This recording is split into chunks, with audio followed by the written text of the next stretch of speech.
Hindi cinema makers Telugu సినిమాల చుట్టూ తిరుగుతుంటే తెలుగు సినిమా మేకర్స్ మాత్రం మలయాళం సినిమాల చుట్టూ తిరుగుతున్నారు. ఇప్పటికే చాలా సినిమాలు తెలుగులో డబ్బై సూపర్ హిట్ అయ్యాయి. ఇండియన్ సినిమా ఇండస్ట్రీలో సస్పెన్స్ థ్రిల్లర్, ఇన్వెస్టిగేషన్ థ్రిల్లర్ తీయాలంటే మలయాళం సినిమా ఇండస్ట్రీ తర్వాతనే ఎవరైనా, అటు ప్రేమ కథలు, కామెడీ కథలు కూడా తీయాలంటే మలయాళం ఇండస్ట్రీ తర్వాతనే ఎవరైనా. ఇదే కోవలకి ఇప్పుడు మరో సినిమా డైరెక్ట్ గా ఓటీటీలోకి విడుదలైంది. బాసిల్ జోసెఫ్, లిజోమోల్ జో, షాజిన్ గోపు ప్రధాన పాత్రలో నటించిన చిత్రం ఫోన్ మ్యాన్. జ్యోతి శంకర్ దర్శకత్వంలో వచ్చిన ఈ చిత్రం జనవరి 30న థియేటర్లలో విడుదలైంది. అయితే ఈ రోజు నుంచి జియో హాట్‌స్టార్ లో తెలుగు వర్షన్ కూడా స్ట్రీమింగ్ అవుతుంది. ఈ చిత్రం ఎలా ఉందో ఇప్పుడు మనం రివ్యూలో తెలుసుకుందాం. కథ ముందుగా ఈ సినిమా కథ విషయానికి వస్తే, బ్రూనో తన చెల్లెలి పెళ్లి కోసం ఆజిస్ దగ్గర 25 సవర్ల బంగారం అద్దెకు తీసుకుంటారు. ఈ బంగారం అతని చెల్లి పెళ్లికి వచ్చిన చదివింపుల సొమ్ముతో తిరిగి ఇవ్వాలనుకుంటారు. కానీ బ్రూనో చర్చికి సంబంధిత వ్యక్తితో పడిన గొడవ వల్ల ఆ పెళ్లికి ఎవరు హాజరవ్వరు. దీంతో 25 సవర్ల బంగారం కొనుగోలుకు డబ్బు రాదు. అజిస్ తాను ఇచ్చిన బంగారాన్ని తిరిగి ఇచ్చాలని పట్టుబడతారు. దీంతో బ్రూనో తన చెల్లెలి భర్తను ఎదిరించి బంగారాన్ని తిరిగి పొందడం అనేది అంత సులువు కాదని తెలుస్తుంది.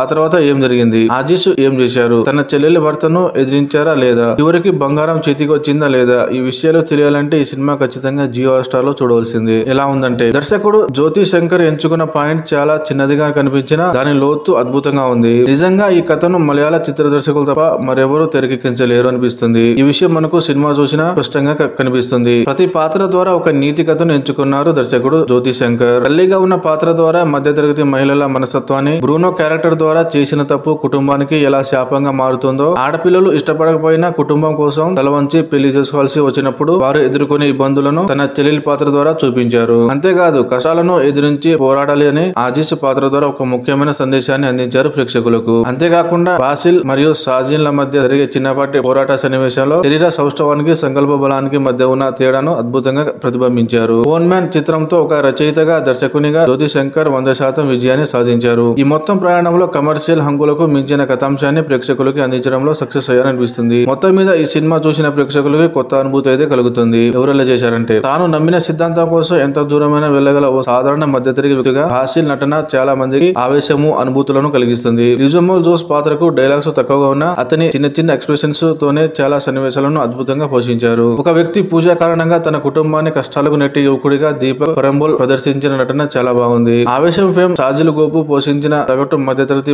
భర్త పాత్రలో ఉన్న ఎమోషన్స్ చాలా బలంగా ఉన్నాయి. మిగతా నటులు తమ పరిధి మేరకు నటించి మెప్పించారు. ఇక టెక్నికల్ విషయానికి వస్తే సినిమాటోగ్రఫీ చాలా బాగుంది. నిర్మాణ విలువలు చాలా బాగున్నాయి. బ్యాక్గ్రౌండ్ మ్యూజిక్ ఈ సినిమాకు ప్రాణం పోసిందని చెప్పవచ్చు. చివరి మాట, డిఫరెంట్ స్టోరీస్ ఇష్టపడే వారు ఈ సినిమా ఖచ్చితంగా చూడవలసిందే.